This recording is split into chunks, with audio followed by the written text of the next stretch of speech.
And can I ask you to start this conversation Mhm. off?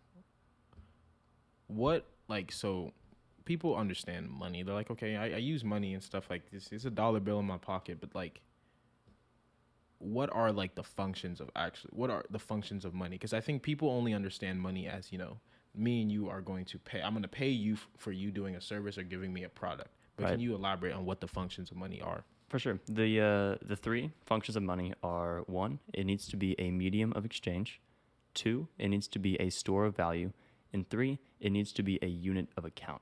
Okay. And at least when I first heard those, they sounded kind of vague in the sense of, okay, it's a medium of exchange. Well, okay, I understand what that means exactly, but I guess the kind of core idea there is just that it needs to be a widely accepted form of payment, in the sense that it needs to be something that a medium that everyone uses, right? Yeah. It needs to be something that everyone can exchange, or else it can't really be used. Because if you don't accept my money, then I can't really use the money for everything that I want to buy, right? Exactly.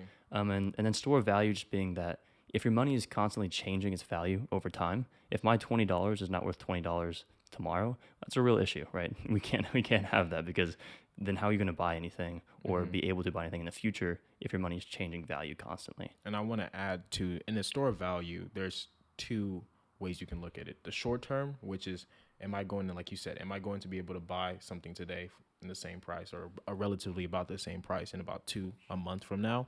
But then there's a long-term store of value where it's in 50, 20, 100 years from now, when I give my kids this money, will it still be as valuable, right? That's a really great point too, because we'll get to inflation later. We'll get to it more, but I just wanted to let people know there's two ideas. There's two ways to look at store value. But last but not least, a unit of account. And this is really the kind of information side of money, in the sense that money doesn't just provide you a medium of exchange and a store of value. It also provides you information about every other good and service, in the sense that it gives you a unit of account in terms of how much is this good or service worth. it's a way for us to articulate value.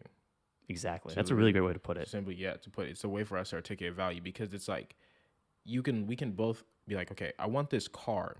But if there was no such thing as, like, if we didn't have money, there'd be no way for us to be like, well, what can I give you for this car? And we'll talk about the ways money has transformed, but it'd be like, well, maybe it's around like 3 goats.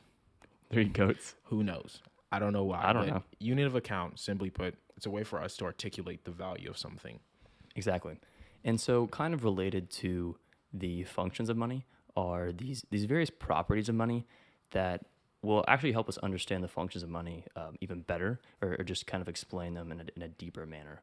And do you want to go over these, or do you want me to go over these? I think you can hit these. I'll hit these for sure. I'll have my rant in a bit. You guys will have enough of me towards the second half of this. So That's definitely I want to fair. give y'all a break. So the first one is durability, and this is it's actually one of the chief things that people talk about in Bitcoin, at least to my knowledge. And durability, as you can probably tell, is just does this currency, like, will it still even just be here tomorrow? In the sense of I guess older money that people used, ancient times, being thousands of years ago, they used to use things like cows or wheat. But wheat, cows, they don't really last that long, right? Yeah. You can't hold a cow for your entire life. So there's things that, will this money last? Okay, how durable is it physically in the real world? The second thing is portability. I don't really think I need to explain this one too much either, but just how easily transferable is it through space and time? Okay.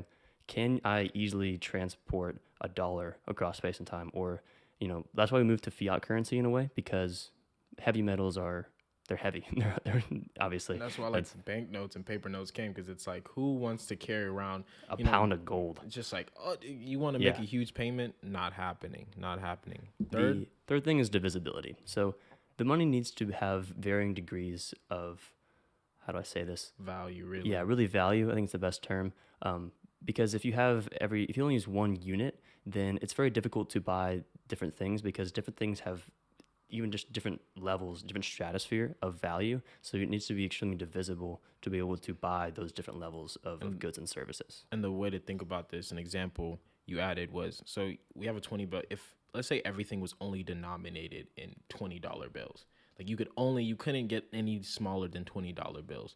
Well, if someone's like, I'm not paying you $20 bills for some half beat up sneakers, right? It's like, well, we're in a bad situation here. Like, how Yeah. are we gonna exchange this? How are we gonna complete this, this transaction? Well, that's why divisibility is important, Right. because we also have, $10, $5 for quarters and everything. And on the flip side, if you're thinking, well, what if you just made the $20 the lowest, like the smallest value thing? Well, I don't want to carry around thousands of $20 to buy a pack of gum, right? So there's kind of this other flip side of divisibility where if it's too big, it's an issue, and if it's too small, it's an issue. So you need different levels on all levels. If that makes sense. Fourth, Four is uniformity. So a dollar or a $20 bill, they're very uniform. Each bill is the same in terms of their value, even though maybe they might be scuffed or whatever. Other forms of currency in the past, such as a good example would be diamonds.